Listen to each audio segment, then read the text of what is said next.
తాకట్టులో ఉన్న బంగారాన్ని విడిపించి ఆ రోజున్న మార్కెట్ ధర కట్టి మిగిలిన డబ్బును మీకు అందిస్తుంది ఎస్వీఎస్ గోల్డ్.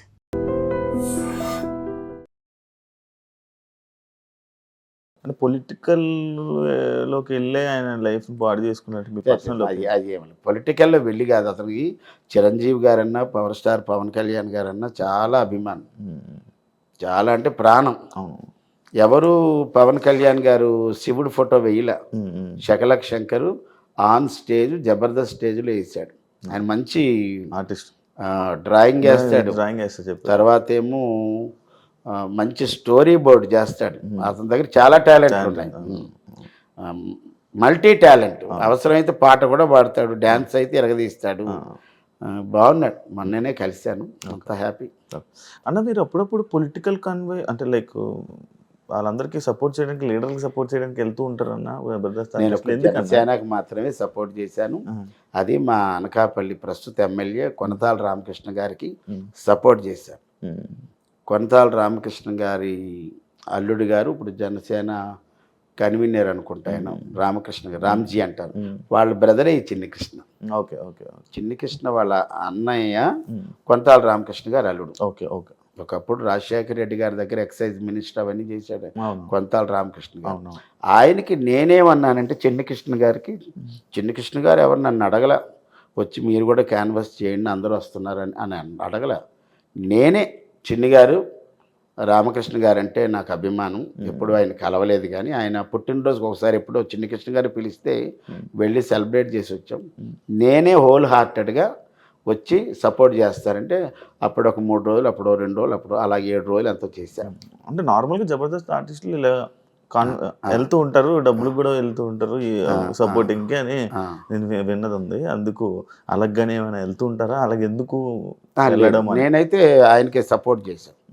అంటే మన ప్రొఫెషన్లో అన్ని పార్టీలకు మేము వెళ్తాం. ఇప్పుడు నేను జనసేనకు సపోర్ట్ చేసినా ఎక్కడో వేరే పార్టీ వాళ్ళు ఏమండి మా వాళ్ళు సర్పంచ్గా నిలబడుతున్నారండి, ఎమ్మెల్యేగా నిలబడుతున్నారంటే మన ప్రొఫెషన్ ఏంటి? మనం అక్కడికి వెళ్ళడం ఏమండి పలానా క్యాండిడేటు, పలానా గుర్తు, పలానా పార్టీకి ఓటు వేయండి, ఇది ఒక్కటే చెప్తాం. ఎక్కడ ఎంతవరకు మనకి లిమిట్స్ ఉన్నాయి అంతవరకు చెప్తాం, అంత దాటి చెప్పం. ఎందుకంటే మా ప్రొఫెషన్ అది కాదు కదా. జబర్దస్త్ అప్పారావు గారు మంచి తెలివి ఉన్నాయన, చాలా ఎథిక్స్ అండ్ వాల్యూస్ తెలిసిన వ్యక్తి. అలాంటి వ్యక్తి లేడీ గెటప్లు వేసి డబుల్ మీనింగ్ వర్డ్స్ మాట్లాడుతున్నప్పుడు కొంత ఎందుకు ఈ డైలాగులు అవసరమా, ఇలాంటి కామెడీ అవసరమా అని ఎప్పుడు మీకు అనిపించలేదా? అంటే ఇప్పుడు ఇది నేను రాసుకున్న స్క్రిప్ట్ కాదు కదా. ఇప్పుడు మనం సినిమా షూటింగ్కి వెళ్తాం, అక్కడ స్క్రిప్ట్ వస్తుంది, అక్కడ కొన్ని అబ్జెక్షన్స్ ఉంటే ముందే చెప్పేస్తా. ఏమండి ఇది మనకి సెన్సార్లు ఇబ్బంది పడుతుంది, ఇప్పుడు నేను ఎంతో కష్టపడి చెప్పేస్తా, దాని గురించి మీరు చెప్పమన్నా కన్నా బాగా చెప్తా, కానీ ఇది సెన్సార్లు ఇబ్బంది అవుతుంది చూసుకోండి, సేఫ్టీగా ఇంకో డైలాగ్ ఏదైనా చెప్పిస్తా అని అలా కొన్ని చెప్తాం. కొన్ని ఇంకా కిందకి చెప్పాలంటే మనం ఏం చేసేది ఏమి లేదు, కొన్ని చేయను కొన్ని చేస్తాం, తప్పదు. ఇంకా ఆ ప్రొఫెషన్లో మనం అది ఏదైనా ఉంటే వాళ్ళు చూసుకుంటారు. అంటే లైక్ నేను ఒక స్కిట్ చూసాను అనమాట, నిన్ననే చూసాను, కొంచెం నవ్వుకున్నాను. అది మీ ముగ్గురు ఉంటారు, లైక్ బుల్లెట్ భాస్కర్, మీరు, వర్ష, అదే అదే ఫైమా, అదే పచ్చళ్ళ పాపాయ, పచ్చళ్ళ పాపాయ. ఇది యాక్చువల్లీ సీక్వెల్. ఇంతకుముందు బుల్లెట్ భాస్కర్ టీంలో ఒక్క కూతురే వాంతులు చేసుకుంటారు, ఇక్కడ ముగ్గురు కూతుర్లు వాంతులు చేసుకుంటారు. ట్విస్ట్ ఏంటంటే తల్లి కూడా అది నా కంబ్యాక్కి ఓ పెద్ద ప్లాట్ఫామ్. ఆ రోజు నాగబాబు గారు ఉండడం, ఆల్ టీమ్ లీడర్స్, అందరు టీమ్ లీడర్స్, పాత టీమ్ లీడర్లు చమక్ చంద్ర గారు, వేణు గారు, ధనరాజు గారు, అవినాష్, వెళ్ళిపోయిన వాళ్ళందరినీ పిలిచారు. పైగా నాగబాబు గారు ఉన్నారు. యాక్చువల్లీ ఆ స్కిట్కి లూప్ ఇచ్చింది నాగబాబు గారి ఒక పాట, ఇది మల్లెల వేలయ్య. ఆ పాట మీద ఏదైనా చెయ్యండిరా బాగున్నదంటే, ఇక బుల్లెట్ భాస్కర్ ఏంటంటే ఒక క్రియేటివ్, అతను క్రియేటర్, మంచి క్రియేటర్, స్క్రిప్ట్ని బాగా డ్రైవ్ చేస్తాడు. అతని చేతిలో పడిన తర్వాత అప్పుడే అది చాలా పెద్ద హిట్. మొన్న ఏమైందంటే అది బ్లాక్ బస్ట్ పెద్ద. నేను నా కంబ్యాక్కి అంత అద్భుతమైన స్క్రిప్ట్ అది మాకు అది ఛాలెంజింగ్ అని చెప్పాలి. ఎందుకంటే ఈ స్కిట్కి ముందు ఐపరాది వచ్చి నాన్ స్టాప్గా 1 hour రోస్టింగ్ టైప్లో చేశాడు. అవును 1 అవర్ తర్వాత ఒక్క షోని ఇక్కడ తీసుకెళ్ళి పెట్టిన తర్వాత ఆ తర్వాత చిన్న లిటిల్ బిట్ గ్యాప్ తర్వాత మా స్కిట్ పెట్టారు. అప్పుడు నా మీద ఎంత ప్రెజర్ ఉంటుంది. అవును ఫుల్. ఒక బ్యాట్స్మెన్ వెళ్ళి మంచి బ్యాట్స్మెన్ వెళ్ళి బాగా చేసి వచ్చేసింది, ఇంకో బ్యాట్స్మెన్ వెళ్ళి దాని పైకి లేపాలి కదా. అలాగ నాకు అంత బాధ్యత వచ్చింది. ఆ రోజు అందరూ అరే కంబ్యాక్ మా శ్రీపాద్ గారి వల్లే నేను కంబ్యాక్ వచ్చా, భలే ఎపిసోడ్ పడింది అనుకున్నాను. ఇప్పటికీ ఎక్కడికి వెళ్ళినా విలేజెస్కి వెళ్తే ఏమంటే మీ పచ్చళ్ళ పాపాయమ్మ బాగుందండి, ఆ ఒకే బద్ద అయితే వచ్చి నాగబాబు గారు తిన్నారు ఇవి అంటే మనకు ఆనందం వేస్తుంది. కానీ అవన్నీ డైలాగ్ డబుల్ మీనింగ్లే. అది కంప్లీట్గా డబుల్ మీనింగ్ లో ఉంటుంది కానీ ఎవరికి దొక్కదు. అవును ఇప్పుడు అదేదో మాట్లాడుకున్నప్పుడు చూస్తా అది మేము ఎప్పుడైనా సరే బేసే కానీ ఫేస్ ఎప్పుడు చూడలేదమ్మా. అది అలా పండింది. అది అయితే ఒక్కొక్క దగ్గర చిన్న పంట కింద రాయిలో పడుతుంది, మనం ఏం చేయలేం. కానీ అందులో ఎవరు నెగిటివ్గా అనడానికి లేకుండా ఆవకాయ పచ్చడి మీద వేసాం కాబట్టి పచ్చడి ఎంత కారంగా ఉంటుందో ఈ స్కిట్ కూడా అంత కారంగా ఉంది. అందరూ యునానిమస్గా ఆ రోజు నా కళ్ళ నీళ్ళు. అంటే అంతమంది టీం లీడర్లు సుమారు 50 మంది, ఇటువైపు ఒక 25 మంది, ఇటువైపు ఒక 25 మీరు చూసారు స్కిట్. అంతమందిలో పైగా నాగబాబు గారు ఉండటం మూలాన ఆ స్కిట్కి ఇంకొక ఒక ఫ్లేవర్ యాడ్ అయింది. అంతే జడ్జిలు మారిపోయి కూడా ఫ్లేవర్ పోయిందని అనుకోవచ్చు. నేను అక్కడి నుంచే స్టార్ట్ అయింది డౌన్ఫాల్ యాక్చువల్లీ. అవును అయింది. ఇప్పుడు ఏదో సంతోష్ గారు క్రియేటివ్ హెడ్, ఆయన వచ్చిన తర్వాత మార్పులు చేర్పులు జరుగుతున్నాయి. ఇప్పుడు ముగ్గురు డైరెక్టర్లు. ఎంత వచ్చినా మళ్ళీ ఆ పాత వైభవం తీసుకురాలేరు కదా. తీసుకురాలేరంటే తీసుకురావచ్చు, దానికి ఏదో మళ్ళీ ఒక మంచి ఐడియా పెట్టుకొని. ఇప్పుడు అందుకే కదా ఇన్స్టాగ్రామ్లో ఇన్స్టాగ్రామ్ అంటే ఇప్పుడు జబర్దస్త్ వాళ్ళకి ఎంత ఫేమ్ ఉందో ముగ్గురు కుర్రాళ్ళు ఉంటారు, వాళ్ళు చిత్తూరు వాళ్ళు, ముగ్గురు చిత్తూరు స్లాంగ్లో ఉంటారు. వాళ్ళు మొన్న అడిగితే చెప్పారు, శివ 86 లక్షల సబ్స్క్రైబర్స్ ఉన్నారండి అన్న. 86 లక్షలు అంటే చిన్న, వాళ్ళు ముగ్గురు ఉంటారు. ముగ్గురు ఐడియా ఉందా? 2 అన్నదమ్ములు, ఒక అబ్బాయి మేనలుడే ఏదే అంత అరుస్తాడు. ఆ అబ్బాయిని తీసుకొచ్చారు, వాళ్ళ ముగ్గురిని తీసుకొచ్చారు, వాళ్ళకి ముగ్గురికి ఒక టీం ఇచ్చారు. అవును ఇప్పుడు చేస్తున్నారు. ఇప్పుడు ఉన్నారు వాళ్ళు, ఉన్నారు మొన్నే చూశాను ఒకటి. అలాగే మొన్న కే ర్యాంప్లో లింగి డ్యాన్స్ చేసిన అబ్బాయిని పిలిచారు. తర్వాత చిరంజీవి గారి లాగా డ్యాన్స్ చేసే మురళీ గారిని తీసుకొచ్చారు. ఎక్కడ ఇన్స్టాగ్రామ్లో కాదు యూట్యూబ్లో కాదు దారిని పోయే వాళ్ళు ఎవరైనా బాగా చేస్తే తీసుకురండి అన్నారు. ఒకప్పుడు నేనే వచ్చా, చేసావుగా ఒకసారి వచ్చాను అప్పుడు. కానీ అది వస్తుంది. ఇప్పుడు 13 ఏళ్ళు ఒక షో అంటే సౌత్ ఇండియాలోనే ద నెంబర్ 1 షో, గిన్నిస్ బుక్కి ఎక్కే అర్హత ఉన్నటువంటి షో అది. ఏదో నడుస్తుంది బండి అయితే పడిపోలేదు కానీ బండి వెళ్తుంది. ఇప్పుడు మనం చూసేవాళ్ళు పడిపోయిందని మనం ఎలా అనుకుంటున్నాం, అరే ఇన్ని సంవత్సరాలు ఉన్న రేటింగ్ అమాంతం 18కి వెళ్ళిన రేటింగు.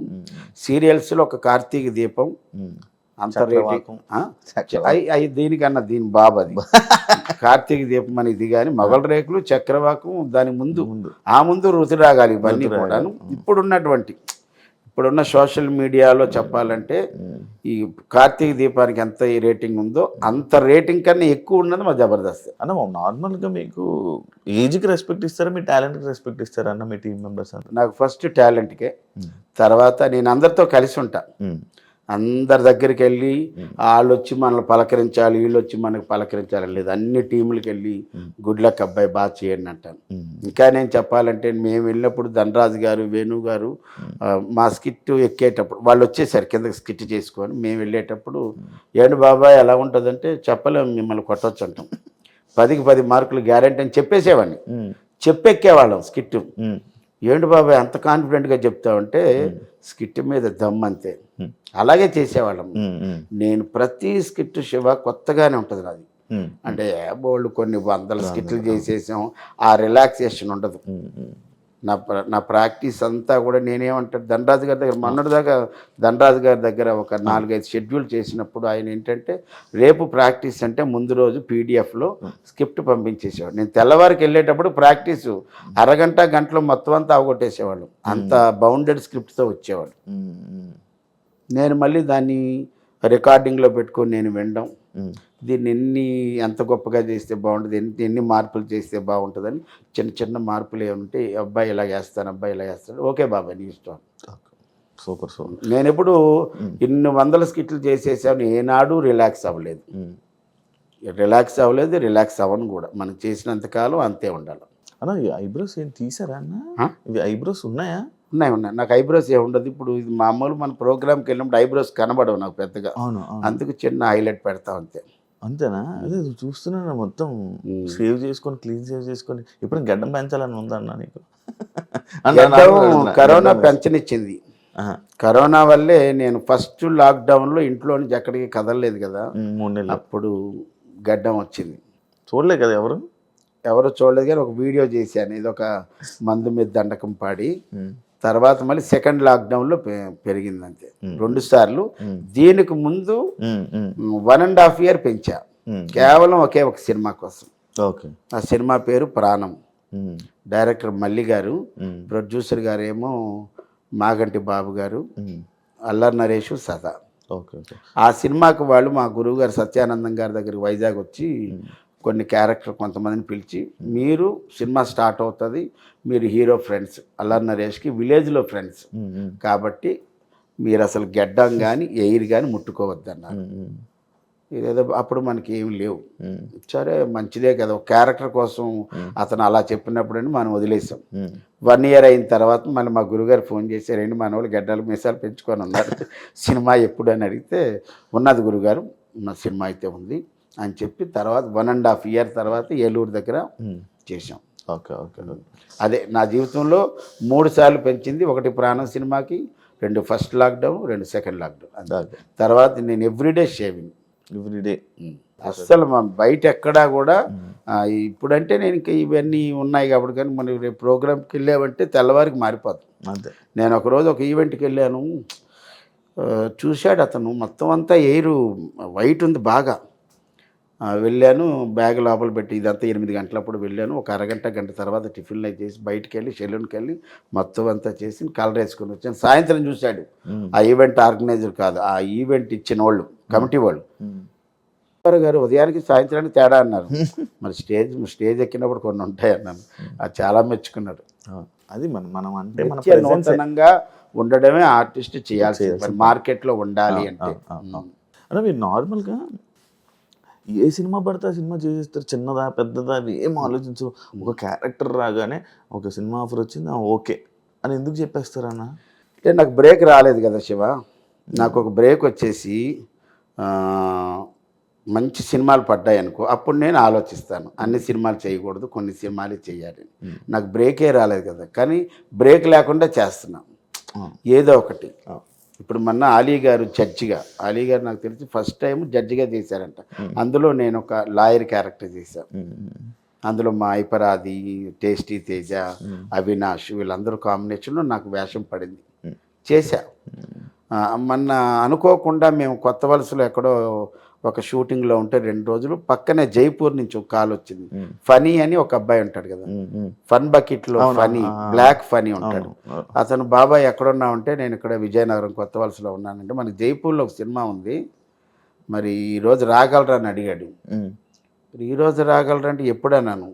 అంటే మీరు ఒక 10 గంటలకు వస్తే చాలన్నాడు. నేనేమో కొత్త వలసలో ఉన్నాను, షూటింగ్ అయితే 7 గంటల వరకు ఉంటుంది, మరి నన్ను ఇక్కడి నుంచి తీసుకెళ్ళగలిగితే వస్తానన్ను. 7 గంటలకు షార్ప్గా కారు వచ్చింది, 7:15 కారు ఎక్కాను. 11 గంటలకల్లా అక్కడికి వెళ్ళిపోయాం. జైపూర్ అంటే మన ఒడిశా జైపూర్, ఎక్కడ మన అరకు మీదుగా అలా వెళ్ళా. ఒక్కడనే డ్రైవర్ని పెట్టారు, మంచి కారు పెట్టారు, మంచి కుర్రాన్ని పెట్టారు డ్రైవర్ని. 11 గంటలకు వెళ్ళాను, 4 గంటలకు నాకు అయిపోయింది. 4 గంటలకు పెడితే మళ్ళీ 8:30 ఉదయానికి అందుకున్నా. మళ్ళీ ఇంకొక రోజు ఫోన్ చేశారు, మళ్ళీ అలాగే వెళ్ళొచ్చు. అలా 3 సార్లు వెళ్ళొచ్చా. జైపూర్లో ఒక షూటింగు, అది కూడా మన రాజా రవీంద్ర గారు, బాబు మోహన్ గారు, సప్తగిరి గారి కాంబినేషన్. అందులో ఆ సినిమాలో సప్తగిరి గారు డ్యూయల్ రోల్, తాత మనవడు, మంచి సినిమా. ఓకే. సో మన నార్మల్గా మన డైరెక్టర్ని వాళ్ళని అవకాశాలు ఇవ్వండి అని అడుగుతారా? అయ్యో 100%. మన వేణుగారి దాంట్లో ఎందుకు? నేను అంటే వేణు నాకు తెలుసు కదా, బాబాయ్ అంటాడు. తర్వాత ఏమో శాంతి కుమార్ గారు నాకు తెలుసు, అప్పారాగారు అంటారు. విమానం డైరెక్టర్ శివప్రసాద్ గారు తెలుసు, ఆయన చమక్ చంద్ర గారి స్కిట్లు రాశారు, నేను సోలో టీమ్ లీడర్ ఉన్నప్పుడు రాశారు. తెలుసుండి అడగడం ఎందుకంటాను. ఇప్పుడు వేణు గారికి నేను అరే ఇది బాబాయ్ అయితే భలే చేస్తాడు అనుకున్నాడు అనుకో, నన్ను పిలుస్తాడు కదా. లేనప్పుడు నేను వెళ్ళి కనబడి ఏదైనా ఉంటే చూడు అని అడగలేను. కానీ మా సత్యపండు గారికి అవకాశం వచ్చింది. ఏప్రిల్లో డేట్లు ఉన్నాయన్నారు, ఎల్లమ్మ సినిమా అన్నాడు. నేనన్నా నా సినిమా కోసం డేట్లన్నీ పక్కన పెట్టుకోండి, వేరే సినిమా వచ్చినా ముందు వేణుగారిని అడగండి, అబ్బాయి ఏంటి డేట్లు వచ్చాయి మరి వెళ్ళనా లేకపోతే మీ దగ్గరకు ఉండనా అంటే ఉండంటే ఉండిపోమండి, ఇంకో సినిమా చేయొద్దు, ఏవో ఆ సినిమా బలగంలాగా పెద్ద హిట్ అయ్యే సినిమా ఇవ్వండొచ్చు అన్నాను. అందుకే దాంట్లో కూడా బోల్డ్ మంది మారి లాస్ట్కి దేవి ప్రసాద్ గారికి అదృష్టం వరించింది కదా. అందుకు కొన్ని అడగని అబ్బాయి, కొన్ని మాత్రం నేను తప్పకుండా వెళ్ళి కంపల్సరీగా నాకు మీ సినిమాలో నాకు సూట్ అయ్యే క్యారెక్టర్ ఏదున్నా ఇవ్వండి సార్ చేస్తానంట. ఓకే, వెళ్తుంటారు, అడుగుతూ ఉంటారు డైరెక్టర్. అలాగని డిమాండ్ కూడా ఏం లేదు. ఇప్పుడు ప్రస్తుతానికైతే సినిమాకి నేను 20,000 చెప్తాను సినిమాకి, ఒక సినిమా. అది కూడా నాకు అదృష్టం ఏంటంటే సరిలేరు నీకెవరు, సరిలేరు నీకెవరు సినిమా వరకు రాజాది గ్రేట్ కానీ, రాజాది గ్రేట్ అయితే రోజుకు 10,000, అది దిల్ రాజు గారి సినిమాయే కదా. సరిలేరు నీకెవరు వాళ్ళదే కదా. అవును, ఈ సినిమాకి 10,000 తీసుకున్నాను. ఆ తర్వాత ఈ సినిమా పెద్ద హిట్ అయింది కదా, అప్పుడు బయట ఎవరు అడిగినా 20,000 చెప్పారు. కొంతమంది 20,000 ఇచ్చారు, కొంతమంది చిన్న సినిమా అండి అంటే ఎంత ఇస్తారు 15,000. ఓకే. ఇంకొక తీరు ఏంటంటే సినిమాలో క్యారెక్టర్ బాగుంది, అరే ఈ సినిమా ఆడినా ఆడకపోయినా మనకంటూ ఒక మంచి పేరు వస్తుంది అన్నప్పుడు 10,000కి చేస్తాం. 10,000కి తక్కువైతే చెయ్యను. ఇప్పుడు పెద్ద పెద్ద హీరోలు లైక్ ఇప్పుడు సరిలేరు నీకెవరు కానీ, చందమామలో కానీ, లేకపోతే ఇంకా కొన్ని చాలా సినిమాల్లో చేశారు కదా. పెద్ద హీరోస్ మీతో మాట్లాడుతుంటారా, ఎలా ఉంటారు మీకు? అది నాకు తెలుసుకోలేను. అంటే ఇంతవరకు నేను 14 రోజులు చేశాను సర్లేరు నీకెవరు. నాతో ఒక సందర్భం 2 సందర్భంలో మాట్లాడింది రావు రమేష్ గారు. ఇంకా మహేష్ బాబు గారు షార్ట్ కట్ అంటే ఆయన వెళ్ళిపోయేవారు, ఎక్కడ మాట్లాడడానికి లేదు కూడా, ఎక్కడా లేదు. ఏ హీరోలు మాట్లాడరు, ఎవరితో లేదు. నితిన్తో ఒక సినిమా చేశాను కదా శ్రీ ఆంజనేయ, మాట్లాడడానికి ఎక్కడ అవకాశం లేదు. అవదా అవదని కాదుగా, నేను ఎందుకు అంటే ఇప్పుడు షార్ట్ కట్ అనగానే గొడుగు వస్తుంది, వెళ్ళిపోతారు కదా వాళ్ళు.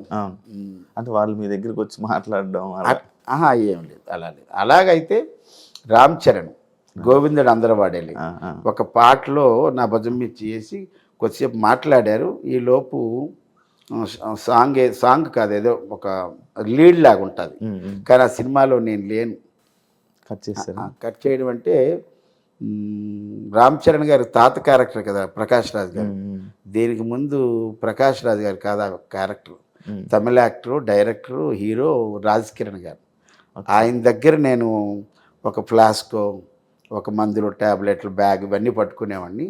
ఏమైందో పలాచీలో షూటింగ్ చేసి వచ్చిన తర్వాత మొత్తం క్యారెక్టర్లు అన్నీ తీసేశారు. అంటే ముందు రాజ్ కిరణ్ గారినే తీసేశారు, దాంతో అతని కాంబినేషన్లో తీసేశారు. ఇంకా నేను కూడా మళ్ళీ గురుగారికి ఎక్కడ, అప్పటికే నేను ఒక 50,000 పేమెంట్ తీసేసుకున్నాం. 1,50,000 2 లక్షల పేమెంట్, అది ఒక 50,000తో సరేలే గురుగారి దాంట్లో చేశాం కదా, రామ్ చరణ్ గారి దాంట్లోనే చేసామని ఆనందం వచ్చింది.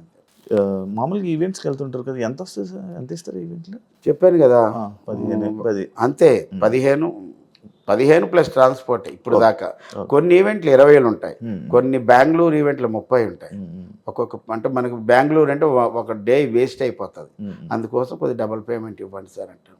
ఒకనొక స్టేజ్లో మీరు జబర్దస్త్ చేస్తున్నప్పుడు మీకు వచ్చిన ఫేమ్ని చూసి మీరు ఎవరు కిందకి దిగలేదు కదా, అందరూ ఆ పైనలో ఉండేవాళ్ళు. నేను ఇప్పుడు అసలు ఆ సెలబ్రిటీ అనేటటువంటిది కానీ, ఆ ఫేమ్ అనేది కానీ, నేను బేసిక్గా స్టేజ్ ఆర్టిస్ట్ని, సినిమా యాక్టర్ని.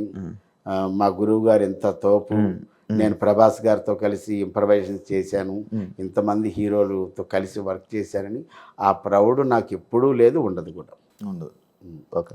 ప్రభాస్ గారు హీరో అవ్వకముందే మా గురువు గారి దగ్గర యాక్టింగ్ నేర్చుకున్నప్పుడు ఆ బాబుతో కలిసి మేము ఇంప్రవైజేషన్ చేసాం.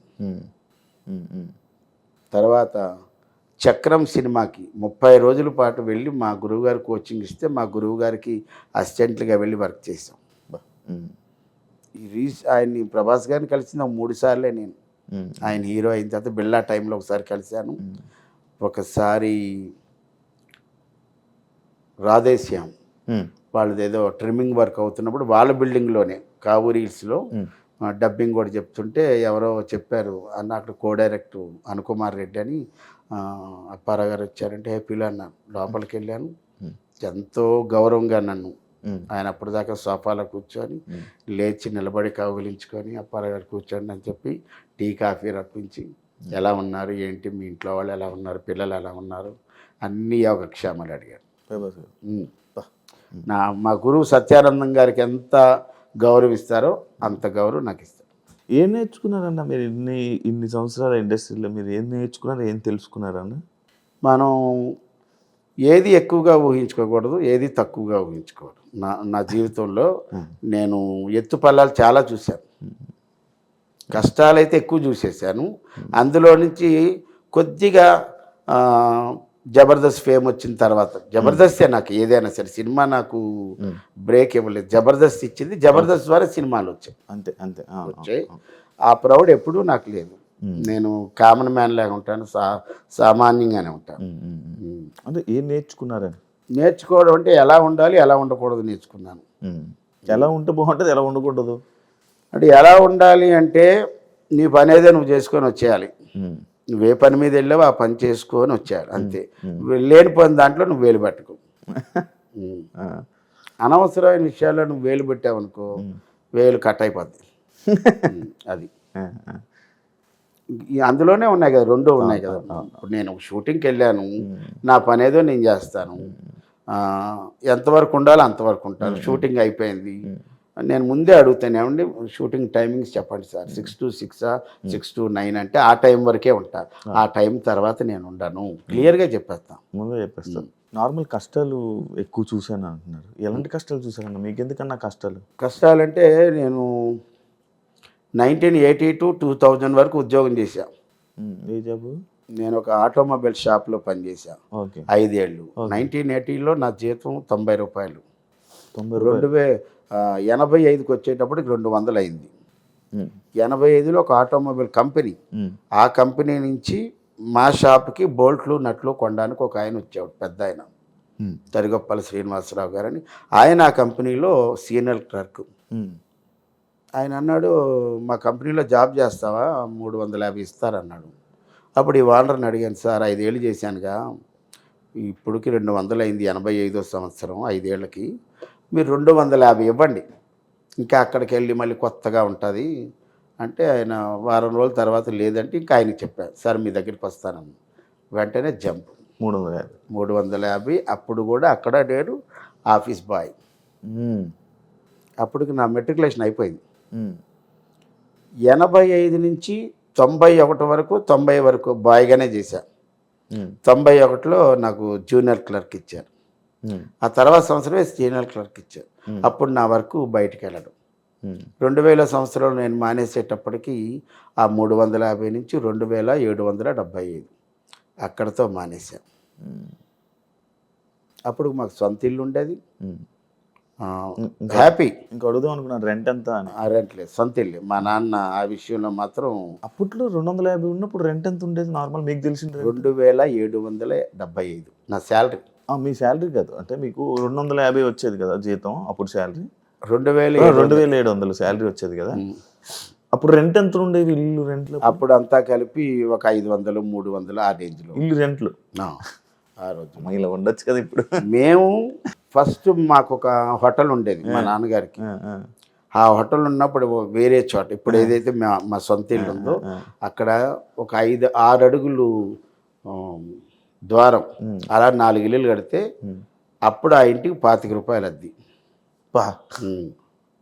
ఒకే రూమ్ ఉంటుంది, అది అక్కడే వండుకోవాలి, అక్కడే పడుకోవాలి, ముందు రూమ్లో పడుకోవాలి, అంతే. అలాగ ఉండేది అన్నమాట. కానీ అప్పటి నుంచి ఇప్పుడు చాలా లైఫ్ మారిపోయి అన్ని చూశారు కదా. అన్నీ చూసాం కదా, ఇప్పుడు అన్నీ చూశారు కదా. ఇప్పుడు రెంట్ 1,00,000 రూపాయలు వచ్చిందాక చూశారు.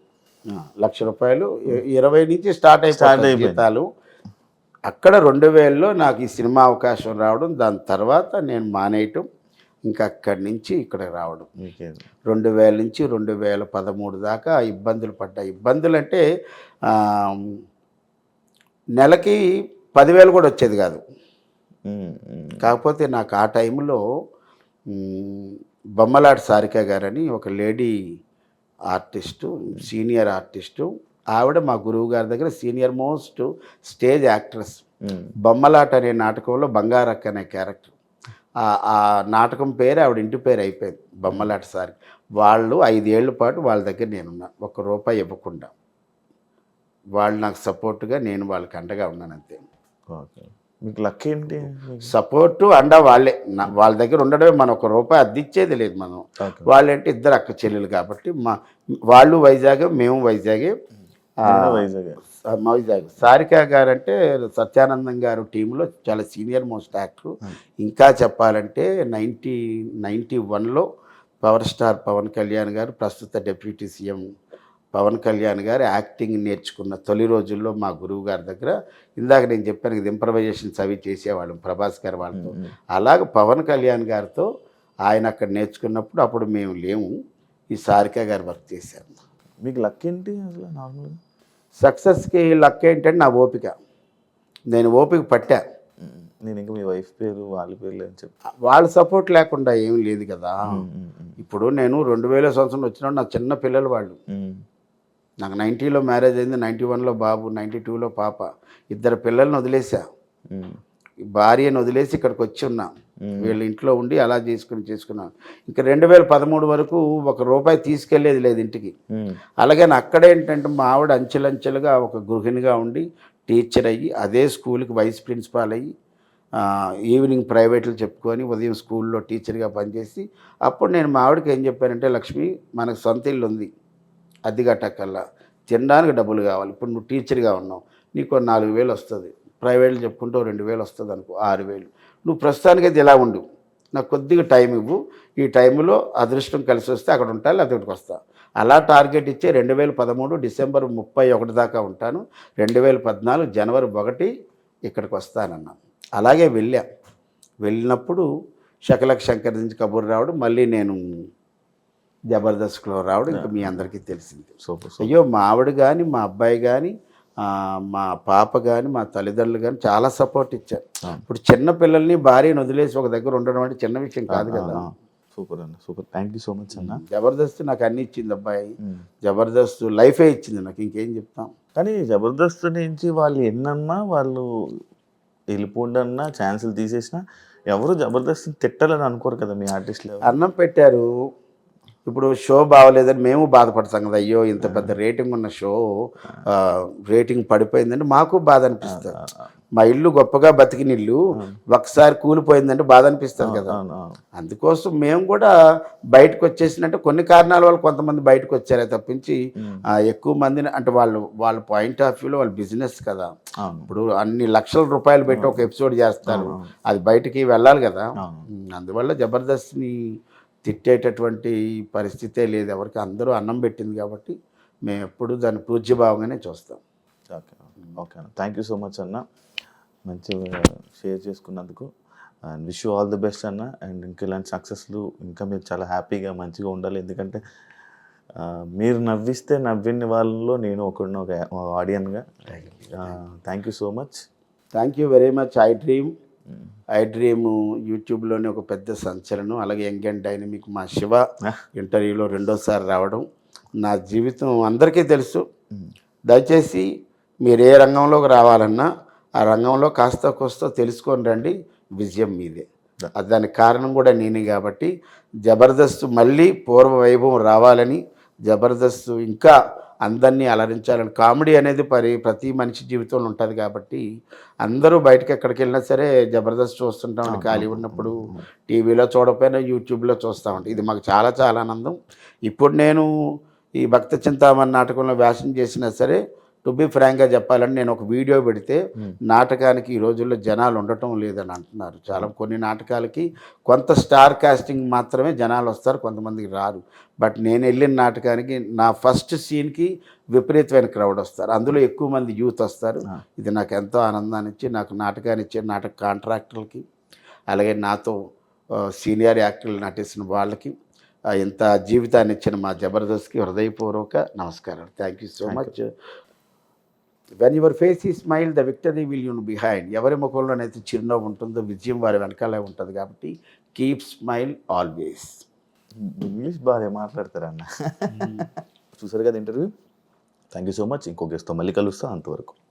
And for more videos, please subscribe to iDream. Please subscribe to iDream. Please subscribe iDream. And please subscribe to iDream. For more videos, subscribe to iDream. Please like, share, and subscribe to the channel. Congratulations, iDream. Subscribe to iDream. Subscribe to iDream. So subscribe to iDream Media. iDream ki iDream team andarki huge congratulations. Please subscribe iDream media. Please subscribe to iDream. Subscribe iDream. Please subscribe to iDream. I dream అంటే నా కళల ఛానల్ను subscribe చేసుకున్న నోరు తిరుగుతలేదు, మీరైతే గంట గుర్తు కొట్టరు. For more such videos, please subscribe to iDream. Subscribe to iDream. Please subscribe to iDream. Please subscribe iDream Media. Please do subscribe to iDream. Please subscribe to iDream Media. For best entertainment and information, please subscribe iDream. And don't forget to subscribe to iDream.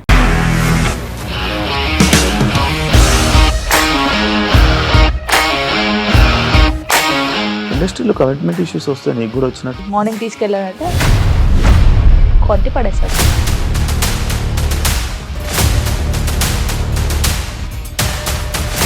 ఒక్కళ్ళు కూడా చూడలేదు ఈ cinema అని చెప్పడానికి కూడా చాలా ధైర్యం కావాలి. అది నిజం కదా, దాంట్లో ధైర్యం ఏంటి? ఇది నెక్స్ట్ డే ప్లేట్ మార్చేస్తే తప్పు కదా. As of now, we are comfortable this అని నేను అనుకుంటున్నాను. రష్మిక గారిది మీది ఒకే ఊరంట కదా? నీకు కోపం వచ్చిందంటే బాగా తిట్టేత్తరా? తిట్టేద్దామండి. నిజంగా గేమ్ ని ఎలా చేంజ్ చేయగలిగారు? ఏపీఎస్ఎఫ్సి వాళ్ళకి 6 నెలల్లో నేను 6 లక్షలు కట్టా. బిజినెస్ చేయాలనుకుంటే it is as difficult as riding a tiger.